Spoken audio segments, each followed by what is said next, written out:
नमस्ते दोस्तों, आपका मेरे YouTube channel daily fine knowledge में फिर से एक बार स्वागत है।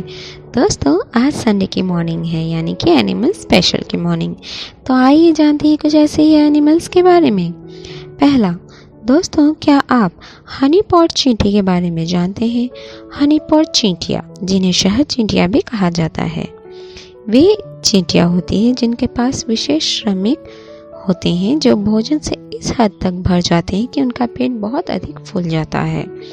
अन्य चींटियाँ तब ट्रोफिलेक्सिस की प्रक्रिया के माध्यम से उनसे पोषण प्राप्त करती हैं। वे जीवित लार्डर के रूप में कार्य करती हैं। हनीपॉट चींटियाँ मायमेकोसिस्टस और कैम्पोनोट्स सहित कई प्रजातियों में से किसी से भी संबंधित है।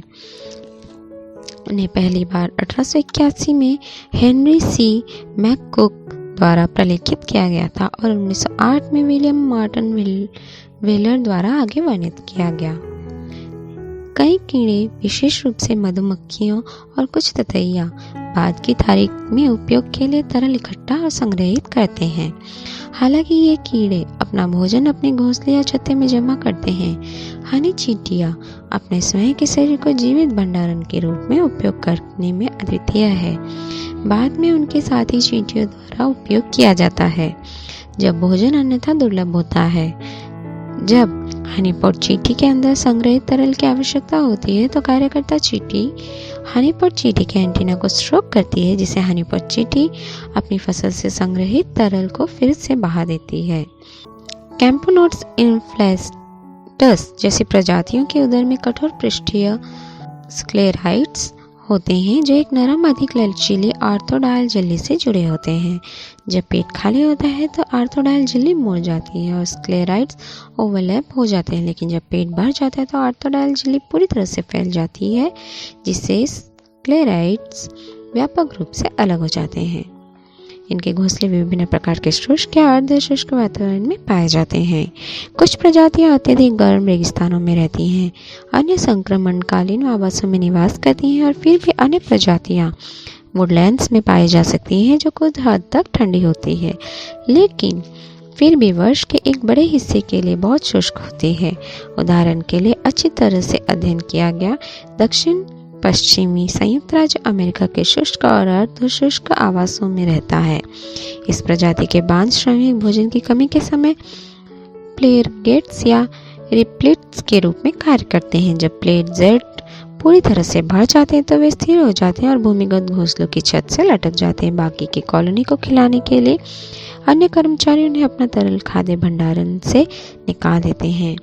प्लेयरगेट्स घोंसले में कहीं भी रह सकते हैं, लेकिन जंगली में वे गहरे भूमिगत पाए जाते हैं, हिलने डुलने में असमर्थ, अंगूर के आकार तक सूजे हुए। दूसरा, दोस्तों क्या आप पी क्रैब यानी कि मटर केकड़े के बारे में जानते हैं? मटर केकड़ा पिनोथेरिस पिसम परिवार पिनोथेरिडी में छोटा केकड़ा है जो सीप, क्लैम, मसल्स और द्विकपाटी के अन्य प्रजातियों में परजीवी के रूप में रहता है। मटर के केकड़े मटर या डाइम के आकार के बारे में छोटे क्रस्टेशियंस होते हैं जिनमें कार्पेस की चिकनी पृष्ठीय सतह या ऊपरी एक्सोस्केलेटन होती है। पुरुषों का एक्सोस्केलेटन कठोर और गोलाकार होता है और उनकी आंखें और एंटीना उनके मोर्चों से फैले होते हैं, और चैलीपेड महिलाओं की तुलना में पुरुषों में अधिक मजबूत होते हैं, जिनमें अधिक लंबी चैलीपेड होती हैं। ज्यादा मटर केकड़े के शरीर अक्सर पारभासी होते हैं और आंतरिक अंगों और गोनाडों को पीले और लाल के रूप में दिखाते हैं। नर भूरे रंग के पैच के साथ अधिक पीले भूरे होते हैं। मटर के केकड़े और उसके मेजबान के बीच का संबंध सहभोजिता के बजाय परजीवीवाद का है, क्योंकि केकड़े के खाने की गतिविधियों से मेजबान को नुकसान हो सकता है। मटर केकड़ा भोजन, सुरक्षा और ऑक्सीजन के लिए पूरी तरह से अपने मेजबान पर निर्भर करता है। मटर केकड़ों में कई प्रकार के मेजबान होते हैं, जिनमें से सबसे महत्वपूर्ण मोलस्क है। मटर का केकड़ा इन मेजबानों की मेंटल कैविटी में रहता है। ऑयस्टर के अलावा अन्य धारकों में समुद्री अर्चिन और सैंड डॉलर शामिल है। पिनोथेरिस रेड डॉलर के अंदर समुद्री खीरे के मलाशे में, चारणपत्र कीड़े की नलियों में, मिट्टी के झींगों के बिलों में या समुद्री फुहारों के गलफड़ों में पाए जा सकते हैं। मटर केकड़े के खाने की आदत के बारे में बहुत कम जानकारी, लेकिन संबंधित सीप केकड़े में लार्वा चरण सीप द्वारा लाए गए प्लवक पर फीड करते हैं, जबकि वयस्क उस भोजन को खाते हैं जो सीप के आहार का एक हिस्सा है। साथ ही जो नहीं भी है, खिला प्रक्रिया केकड़े के मेजबान के लिए हानिकारक हो सकती है। जब यह श्लेष्म के तारों पर फीड करता है तो भोजन को मेजबान के मुंह तक ले जाने में मदद करता है। एक नर मटर केकड़ा एक मादा मटर केकड़े वाली शंख के किनारे की घंटे तक रगड़ता रहता है जब तक कि शंख खुल नहीं जाता और नर मटर केकड़े को प्रवेश करने की अनुमति नहीं देता है। तीसरा, दोस्तों, क्या आप स्यूडोलिपारिस स्वायरी के बारे में जानते हैं? स्यूडोलिपारिस स्वायरी मारियाना स्नेलफिश या मारियाना हैडल स्नेलफिश पश्चिमी प्रशांत महासागर में मारियाना ट्रेंच में हडल गहराई में पाए जाने वाले स्नेलफिश की एक प्रजाति है। यह 6198 से 8076 मीटर की गहराई सीमा से जाना जाता है, जिसमें मरियाना ट्रेंच के सबसे गहरे बिंदु पर कब्जा शामिल है, जो संभवतः रिकॉर्ड है समुद्र तल पर पकड़ी गई मछली के लिए। विभिन्न शारीरिक आणविक और आनुवंशिक अनुकूलन इस प्रजाति को इतनी गहराई में जीवित रहने में मदद करते हैं। यह पीली टैडपोल जैसी मछली मानक लंबाई में 28.8 सेंटीमीटर और वजन में 160 ग्राम तक पहुंचती है। यह स्पष्ट रूप से मारियाना ट्रेंच के कुछ हिस्सों के साथ शीर्ष शिकारी है, जो कुछ बड़े शिकारियों के साथ गहरे पानी के आवास में छोटे क्रस्टेशियन पर भोजन करता है। स्यूडोलिपारिस स्वायरी अपने गहरे समुद्र के आवास में प्रचुर मात्रा में है और अपेक्षाकृत बड़े अंडे देते हैं, जो लगभग 1 सेंटीमीटर व्यास के होते हैं। इस प्रजाति के पहले नमूने अनुसंधान पोत फाल्कोर के अभियान के दौरान पकड़े गए थे। मछली को पकड़ने के लिए चौड़ाई के दौरान पकड़ी गई मछली को होने वाले नुकसान को कम करने के लिए गहरे पानी के जाल का इस्तेमाल किया गया था। मैकरेल को चारे के रूप में इस्तेमाल किया जाता था। हडल मछली की खोज सीमित है क्योंकि पकड़ने के लिए उपयोग की जाने वाली ट्रॉल कैच विधि के कारण बहुत ही कम मात्रा में और खराब स्थिति में समाप्त हो जाती है। यह प्रजाति 6198 से 8076 मीटर की गहराई सीमा तक जानी जाती है। संभवतः समुद्र तल पर पकड़ी गई मछली का गहराई का रिकॉर्ड है।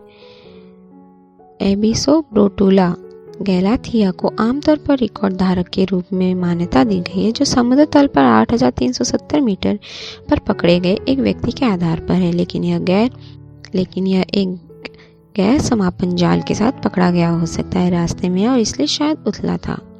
अत्यधिक दबाव के कारण 8000 से 8500 मीटर मछली के लिए संभवतः सैद्धांतिक अधिकतम गहराई के आसपास प्रतीत होता है।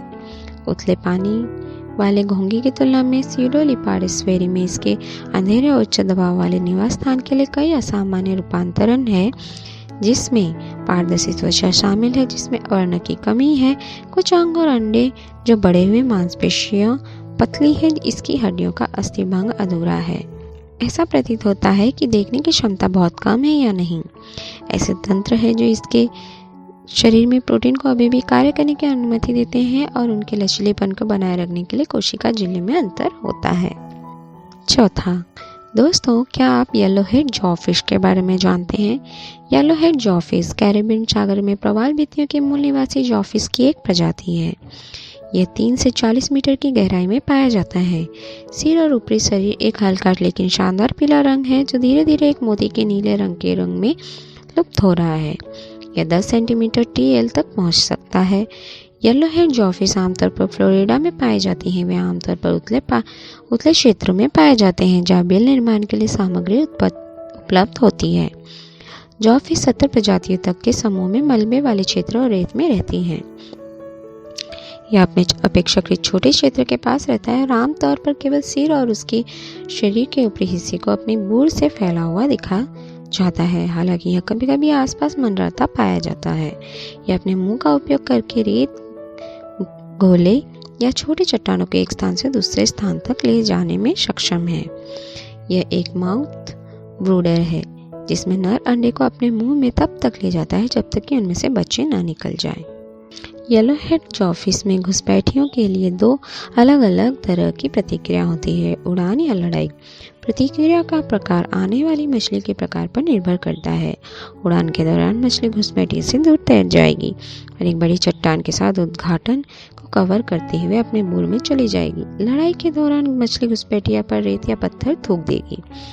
एक्वेरियम में यह प्लैंक्टोनिक पदार्थ पर फेड करता है, आमतौर पर नमकीन चिरान, माइसिस, झींगा जमे हुए और छर्रों वाले मछली के भोजन को तैयार करता है। जब अन्य मछलियां इसके क्षेत्र के पास आती है तो अपना जबड़ा चौड़ा खोलती है और उन्हें चेतावनी देने की कोशिश करती है, लेकिन यह शायद ही कभी हमला करती है। ये अपनी तरह की मछलियों को प्रति सबसे विनम्र जॉफिस में से एक है, इसलिए इसे एक प्रति गैलन छोटे समूह में रखा जा सकता है ताकि बायोलोड बहुत बड़ा ना हो और उनके लिए बिल बनाने के लिए पर्याप्त जगह हो। 5वां, दोस्तों, क्या आप पातू डिगुआ के बारे में जानते हैं? पातू डिगुआ मकड़ी की एक बहुत ही छोटी प्रजाति है। कोलंबिया में क्वेरेमल वैले डेल काका के पास रियो डिगुआ सेनर होलोटाइप और मादा पैराटाइप एकत्र किए गए थे। कुछ खातों के अनुसार ये दुनिया में सबसे छोटी मकड़ी है क्योंकि नर केवल 0.37 मिलीमीटर के शरीर के आकार तक पहुंचते हैं, एक पिन के सिर के आकार का लगभग 5वां हिस्सा। सबसे छोटी मकड़ियाँ सिम्फाइटोनाथिडे परिवार से हैं जो अंटार्कटिका को छोड़कर हर महाद्वीप में पाई जाती हैं। इस परिवार की किस प्रजाति को समग्र रूप से छोटा माना जाना चाहिए, इस पर बहस चल रही है। दो दावेदार जीनस पट्टू से हैं। कोलंबिया में वर्णित पट्टू डिगुआ के नर कुल शरीर 0.37 मिलीमीटर है, जबकि सामोन मास मकड़ी की लंबाई 0.4 मिलीमीटर जितनी छोटी हो सकती है।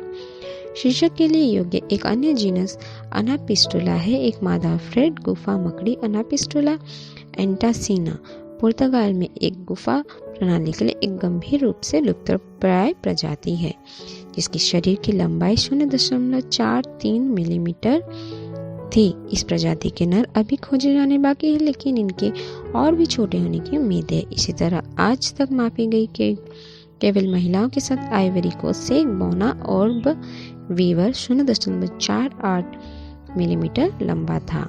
दोस्तों, इतनी छोटी छोटी मकड़ियाँ होंगी तो हमें देख भी नहीं पाएंगे।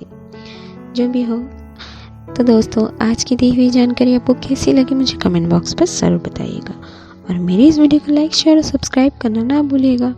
नए नए वीडियो पाने के लिए बेल नोटिफिकेशन को भी प्रेस करना ना भूलिएगा। Thank you.